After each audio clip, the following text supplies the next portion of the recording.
আপনি গুগল অ্যাডসেন্সটা কোন জিমেল দিয়ে খুলবেন, এইটা হলো সবচেয়ে গুরুত্বপূর্ণ একটা জিনিস। এই মুহূর্তে আমার কোনো চ্যানেলের মনিটাইজেশন নাই। আপনার চ্যানেলের জিমেল দিয়ে যদি অ্যাডসেন্স খুলে থাকেন তাহলে আপনি কি করবেন? আপনাদের যদি একাধিক চ্যানেল থাকে তাহলে অবশ্যই আপনারা অবশ্যই ২টা-৩টা অ্যাডসেন্স আপনারা হয়তোবা ভাবির নামে করতে পারেন। ভাবির নামে একটা, ভাইয়ের নামে একটা, মানে আপনার নিজের নামে একটা, আপনার বউয়ের নামে একটা। আপনাদের যদি একাধিক ইউটিউব চ্যানেল থাকে, ৬টা-৭টা এরকম ইউটিউব চ্যানেল থাকে, তাহলে কিন্তু কখনোই একটা অ্যাডসেন্সের সাথে চ্যানেল আপনারা রাখবেন না। যদি বাই চান্স কখনো আপনার কোনো চ্যানেলের মনিটাইজেশন ডিসেবল হয় বা কোনো সমস্যা হয়, তখন কিন্তু ওই একটা চ্যানেলের কারণে আপনার সবগুলা চ্যানেল কিন্তু আপনার সমস্যা হবে। এইটা কিন্তু আমাকে বলেছে। গুগল অ্যাডসেন্সের চিঠি কতদিন পরে আসে? গুগল অ্যাডসেন্সের চিঠিটা আসলে এখন আদৌ প্রয়োজন আছে কি না? তো দেখতে পাচ্ছেন আমার নতুন একটি গুগল অ্যাডসেন্সের চিঠি আমি আজকেই আমি রিসিভ করেছি। তো আমার এই চিঠিটা আমি কতদিন পরে পেলাম? আপনারা অনেকেই আমাকে প্রশ্ন করেন যে গুগল অ্যাডসেন্সের চিঠিটা আসলে কতদিন পরে আসে এবং গুগল অ্যাডসেন্সের চিঠি এখন কি আসলে প্রয়োজন আছে কি না? এরপরে গুগল অ্যাডসেন্স খুলতে গেলে কোন জিমেলটা দিয়ে খোলা দরকার? অনেকে ইউটিউব চ্যানেলের যে জিমেল থাকে সেই জিমেল দিয়ে খোলেন। অনেকে আমাকে আপনারা প্রশ্ন করেন যে ভাই আমার গুগল অ্যাডসেন্সটা আমি আসলে কোন জিমেল দিয়ে খুলবো? তো আমার বিগত ৫-৬ বছরের অভিজ্ঞতা থেকে আজকে আমি আপনাদের সাথে কিছু গুরুত্বপূর্ণ টিপস শেয়ার করব। ভিডিওটি সবাই শেষ পর্যন্ত দেখবেন। অবশ্যই চ্যানেলটিকে সাবস্ক্রাইব করে দিবেন। আর পেজ থেকে যারা আমার ভিডিওটি দেখছেন অবশ্যই ভিডিওতে একটা লাইক দিয়ে দিবেন এবং কমেন্ট করতে ভুলবেন না। কারণ আপনাদের লাইক কমেন্ট পেলে কিন্তু অবশ্যই মনটা ভালো লাগে, যাতে করে ভিডিও বানাতে আরও উৎসাহ পাই আর কি। তো আমার হাতে দেখতে পাচ্ছেন যে এইটা আমার ২০২১ সালে আসা একটা অ্যাডসেন্সের চিঠি। আমি ২০২১ সালে এই অ্যাডসেন্স চিঠিটা আমি পেয়েছিলাম বা আমি নিয়েছিলাম আর কি। তো গুগল আমাকে জুন মাসের ৯ তারিখে অ্যাডসেন্সের চিঠিটা ওরা পাঠায় দেয়। জুন মাসের ৯ তারিখে চিঠি পাঠায় দেয়। তো আজকে হলো ২৮ তারিখ। আমি ২৮ তারিখে রিসিভ করেছি এবং এটা আমি যে পোস্ট অফিস থেকে রিসিভ করেছি, আমি ওকে জিজ্ঞেস করছিলাম ভাই এটা কয়দিন আগে আসছে? তো উনি বলল ৩ থেকে ৪ দিন আগে মনে হয় আসছে এটা আর কি। তো ৩ থেকে ৪ দিন আগে আসছে। তো হয়তোবা ২৫ তারিখ অথবা ২৬ তারিখে আসছে। তো যদি ওরা ৯ জুনে যদি এটা সাবমিট করে থাকে, পাঠায় থাকে, তাহলে সর্বোচ্চ এটা আসতে ১৫ দিন সময় লাগছে। মানে আমার ঠিকানায় আসতে ১৫ থেকে ১৬ দিন সময় লাগছে এই চিঠিটা আসতে। আপনারা অনেকেই প্রশ্ন করেন যে ভাই গুগল অ্যাডসেন্সটা আসলে কোন জিমেইলটা দিয়ে খুললে ভালো হয়? এটা খুবই গুরুত্বপূর্ণ একটা জিনিস। এটা আপনাকে জানতে হবে। এটা যদি আপনি না জানেন তাহলে কিন্তু আপনি সবচাইতে বড় একটা ভুল করবেন। গুগল অ্যাডসেন্সটা হলো যখন আপনি খুলবেন, গুগল অ্যাডসেন্সটা যখন খুলবেন অবশ্যই আপনার ইউটিউব চ্যানেলের যে জিমেলটা থাকে ওই জিমেল দিয়ে কখনোই আপনি গুগল অ্যাডসেন্স খুলবেন না। এতে করে যে কোনো সময় আপনি মারাত্মক একটা বিপদে পড়ে যাবেন। যেমন হুট করে যদি কখনো আপনার চ্যানেল সাসপেন্ড হয়ে যায়, আপনার জিমেল মনে করেন যে ব্লক হয়ে যায় বা জিমেলটা আপনার হ্যাক হয়ে গেল, তখন কিন্তু আপনার হচ্ছে অ্যাডসেন্সটা আপনি ফিরাতে পারবেন না। আবার আমরা অনেক সময় ইউটিউব চ্যানেল বিক্রি করে দেই। ইউটিউব চ্যানেল বিক্রি করে দিলে দেখা যাচ্ছে যে আমাদের জিমেল সহ অনেক সময় বিক্রি করা লাগে। তো যখন আপনি জিমেল সহ আপনি চ্যানেল বিক্রি করবেন তখন কিন্তু আপনার অ্যাডসেন্সটা চলে যায়। তো এই জন্য আপনি যখন গুগল অ্যাডসেন্স যখন অ্যাকাউন্ট ক্রিয়েট করবেন তখন অবশ্যই আপনাকে আলাদা একটা জিমেল খুলে, আলাদা একটা অ্যাক্টিভ জিমেল মানে ওটা দিয়ে খুলে ওই জিমেলটার সাথে আপনি হচ্ছে একটা অ্যাডসেন্স অ্যাকাউন্ট খুলবেন। এতে করে আপনার ওই জিমেলটা সেফটি থাকবে। এতে করে আপনার যদি কখনো চ্যানেল হ্যাকও হয়, কোনো সমস্যাও হয়, তখন কিন্তু আপনি এই আপনার অ্যাডসেন্সটা সেফটি থাকবে। আপনার অ্যাডসেন্সে কোনো সমস্যা হবে না। এবং আপনি যদি কখনো চ্যানেলটা বিক্রি করে দিলেন তখন কিন্তু আপনার এই জিমেল আপনার অ্যাডসেন্সটা কিন্তু থেকে যাচ্ছে। আপনার আলাদাভাবে দেখা যাচ্ছে নতুন করে আর কোনো অ্যাডসেন্স খোলা লাগবে না। তো এই জন্য যখন আপনি আপনি খুলবেন, অ্যাডসেন্স অ্যাকাউন্ট যখন খুলবেন তখন অবশ্যই আলাদাভাবে একটা জিমেল খুলে করবেন, ওইটা সবচাইতে বেটার। আমি সর্বপ্রথম যখন এই অ্যাডসেন্সটা ক্রিয়েট করি তখন আমি আমার চ্যানেলের জিমেল দিয়ে আমি অ্যাডসেন্সটা খুলি। তো চ্যানেলের জিমেল দিয়ে অ্যাডসেন্সটা খোলার কারণে দেখা হচ্ছে যে যে কোনো মুহূর্তে একটা ঝামেলা হয়ে যেতে পারে। এই জন্য আমি একটা রিস্কে থাকি। আরেকটা বিষয় আপনাদের সাথে শেয়ার করি, আপনি যদি আপনার চ্যানেলের জিমেল দিয়ে যদি অ্যাডসেন্স খুলে থাকেন তাহলে আপনি কি করবেন?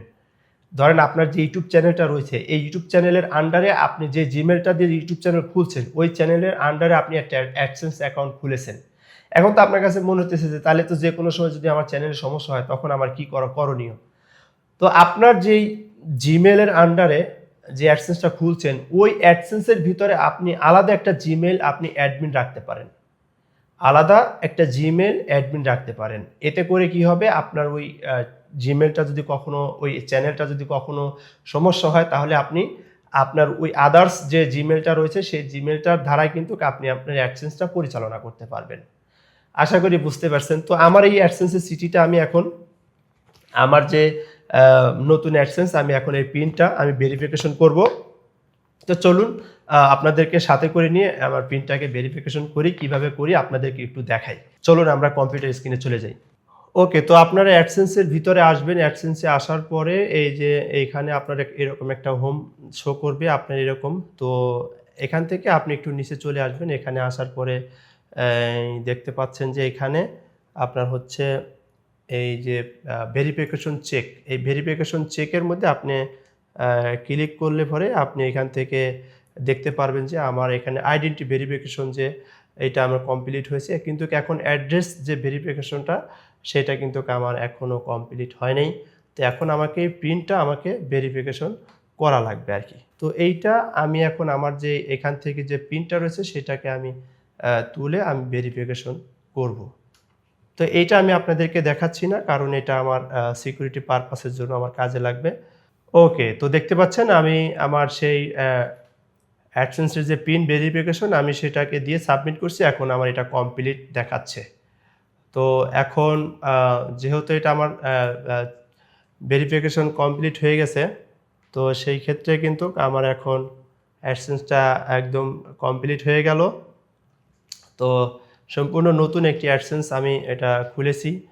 তো যাই হোক, আমার অ্যাডসেন্সটা কমপ্লিট করলাম। ওকে, তো ফাইনালি আমাদের অ্যাডসেন্সটা ভেরিফাই করে ফেলে দিলাম। নতুন একটি অ্যাডসেন্স আমার খুলেছিলাম। তো এটা আমার নামে না, আরেকজনের নামে আমি করেছি, আমার ফ্যামিলি কারোর নামে করেছি। আপনাদের যদি একাধিক ইউটিউব চ্যানেল থাকে, 6টা 7টা এরকম ইউটিউব চ্যানেল থাকে, তাহলে কিন্তু কখনোই একটা অ্যাডসেন্সের সাথে চ্যানেল আপনারা রাখবেন না। মারাত্মক একটা রিস্কের মধ্যে পড়ে যাবেন এখানে, যেটা আমার বেলায় হয়েছে। একটা অ্যাডসেন্সের মধ্যে এতগুলো চ্যানেল রেখেছি, আমার একটা চ্যানেলের মনিটাইজেশন চলে গেছে। ওই একটা চ্যানেলের প্রথম একটা চ্যানেলের মনিটাইজেশন যাওয়ার কারণে, ওই একটা চ্যানেলের কারণে আমার সবগুলা চ্যানেল কিন্তু মনিটাইজেশন ডিসেবল করে দিছে। এই মুহূর্তে আমার কোনো চ্যানেলের মনিটাইজেশন নাই। আপনারা অবাক হচ্ছেন শুনে কথা, তাই না? আসলে অবাক হওয়ারই কথা, কিছু করার নাই। এটা আসলে আমাদেরই ভুল, এখানে আমার নিজের ভুল। কারণ আমি এতদিন ভাবতাম যে সমস্যা হবে না, কিন্তু এখন আমি সমস্যার সম্মুখীন পড়ে গেছি, যার কারণে আমার আলাদা একটা অ্যাডসেন্স খোলা লাগছে। কিচ্ছু করার নাই। আমার আগে 2টা অ্যাডসেন্সই ছিল। আমার আর একটা অ্যাডসেন্স, ওই যে বললাম না, আমার ইউটিউব চ্যানেল একটা সেল করে দিছি। ওই ইউটিউব চ্যানেলটা সেল করে দেওয়ার কারণে আমার এই অ্যাডসেন্স সহ চলে গেছে। এইখানে আমার সবচেয়ে বড় একটা প্রবলেম হয়েছে, বুঝছেন? আপনাদের যদি একাধিক চ্যানেল থাকে, তাহলে অবশ্যই আপনারা অবশ্যই 2টা 3টা অ্যাডসেন্স আপনারা অথবা ভাবির নামে করতে পারেন। ভাবির নামে একটা, ভাইয়ের নামে একটা, মানে আপনার নিজের নামে একটা, আপনার বউয়ের নামে একটা, অথবা আপনার মায়ের নামে একটা করতে পারেন, হ্যাঁ? অথবা আপনার ছেলে যদি মানে উপযুক্ত থাকে তার নামে একটা করতে পারেন। এতে করে আপনাদের যে চ্যানেলগুলো রয়েছে সেগুলো কিন্তু অনেক সেফটি থাকবে। এতে করে আপনাদের চ্যানেলে কোনো সমস্যা হবে না। আমরা যারা ওয়াজ মাহফিল নিয়ে কাজ করি, আমাদের কিন্তু অনেকেই চ্যানেল অনেকগুলো থাকে, 6টা 7টা 3টা 4টা চ্যানেল থাকে। তো এই যে আমরা এতগুলো চ্যানেল একটা ডিভাইসের সাথে ব্যবহার করতেছি, এইটা কিন্তু আমরা যে একটা ডিভাইসের মধ্যে ব্যবহার করতেছি, আমরা যে একটা রাউটারের মধ্যে ব্যবহার করতেছি, এক আইপিতে আমরা সব চ্যানেল চালাইতেছি। তো এই বিষয় নিয়ে আমি ইউটিউবের সাথে সরাসরি কথা বলেছি, যে এই বিষয়ে ইউটিউব আমাকে একটা বিষয় বলেছে যে কোনো সমস্যা নাই, আপনি একটা ডিভাইসের মধ্যে আপনি একাধিক চ্যানেল রাখতে পারবেন, কোনো সমস্যা নাই। কিন্তু ইউটিউব আমাকে আরও একটা কথা বলেছে, সেটা হলো যে যদি বাই চান্স কখনো আপনার কোনো চ্যানেলের মনিটাইজেশন ডিসেবল হয় বা কোনো সমস্যা হয়, তখন কিন্তু ওই একটা চ্যানেলের কারণে আপনার সবগুলা চ্যানেল কিন্তু আপনার সমস্যা হবে। এইটা কিন্তু আমাকে বলেছে। তো যাই হোক, এটা আমার জন্য একটা শিক্ষা। আমি বড় ধরনের একটা ধাক্কা খেয়েছি। এইটা আসলে সমস্যা না পড়লে মানুষ সমাধান করবে কিভাবে, তাই না? তো আপনাদের সাথে বিষয়গুলো শেয়ার করলাম। সবাই কিন্তু ভিডিওটা শেয়ার করে দিবেন। যারা এই সমস্ত বিষয় জানে না, তারা যেন এই সমস্ত বিষয়গুলো জেনে যায়। তো আপনারা অবশ্যই ভিডিওতে একটা লাইক দিয়ে দিবেন। আর আপনাদের যদি কোনো মতামত থাকে, তাহলে অবশ্যই কিন্তু কমেন্ট করতে ভুলবেন না।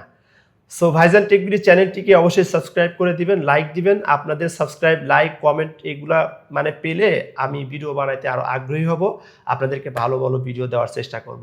সো সবার কাছে দোয়া চাই, ভালো থাকেন, সুস্থ থাকেন। দেখা হবে নতুন কোনো ভিডিওতে। আসসালামু আলাইকুম রহমতুল্লাহ।